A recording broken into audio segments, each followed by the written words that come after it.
It's very similar to what I said about character development.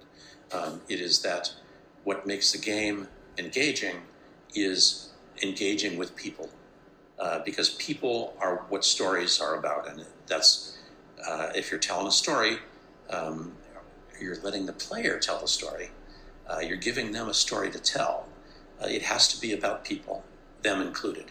And so you have to have characters that are engaging in some way. They have a personality that you are interested to interact with. They have a story of their own. They have their own wants and fears and desires, and those need to, in some way, engage or interact with your players' wants and fears and desires, so that you can have a meaningful exchange of choices and consequences with these characters, so that when you have to make a choice about what happens to them, it matters.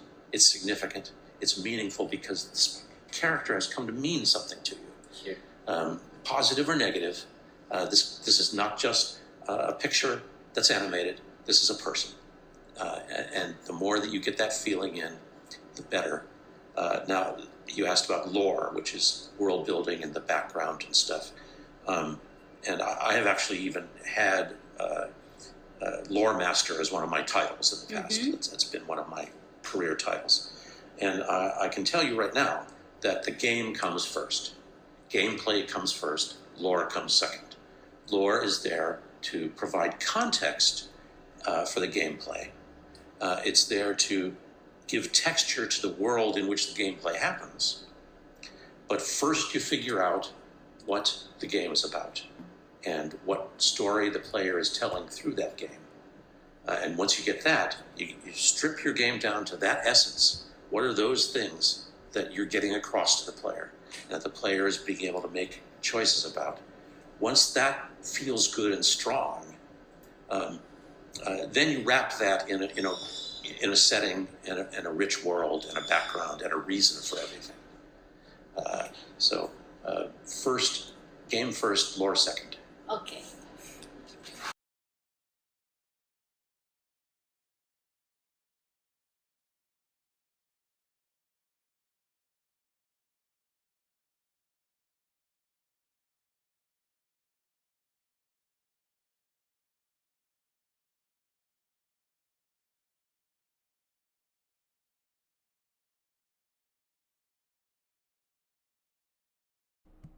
Early game design of role-playing games was what we call tabletop role-playing games. You played around, usually a table, though it can be virtual nowadays, with friends, with actual humans, and you're collaborating.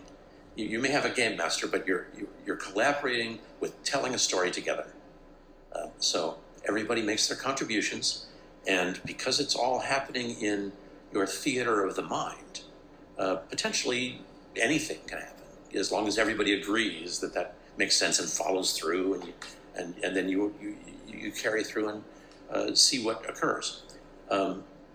Now, that's really hard to do in a video game, because in a video game, you have certain assets that have been pre-made, and your stories have to be made, have to be constructed out of all of these pre-made assets put together in some way.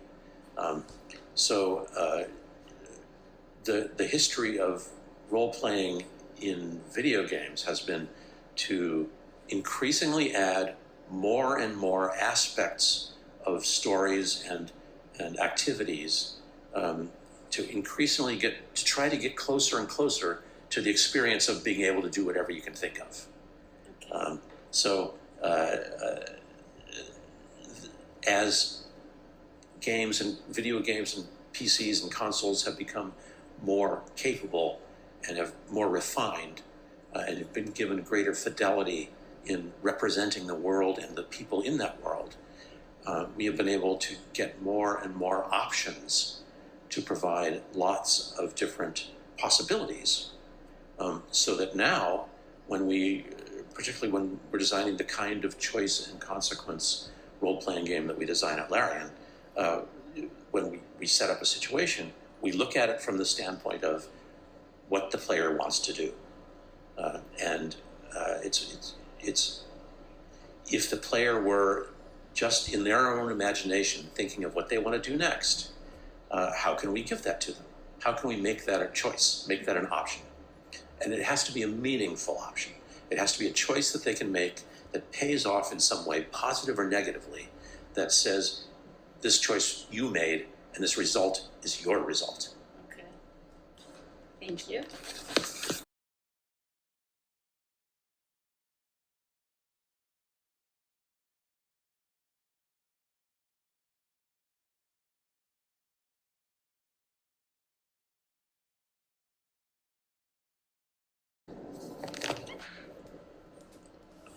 Pay attention to the many different ways that people tell stories to each other and through media, both interactive and non-interactive.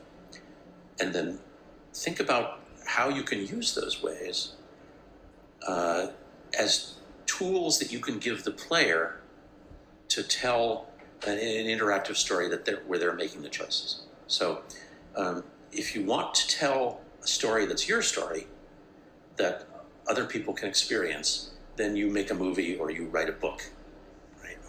Or a comic or something. If you want to make a game, you have to make a tool set of story pieces and possibilities, a possibility space of narrative. And you have to invite the player into that and let them choose what happens. So it's not your story. You're making it their story. You have to give it away to them. That's hard to do. So you have to learn to think like, how am I going to help this player make their choices and make those choices count, rather than how am I going to get them see the story that I want to tell them. Those are very different things. They can interact to a certain extent, but they're very different things, and you need to understand when to do each thing and when to be thinking in the place of the player and what options they want to have. Thank you.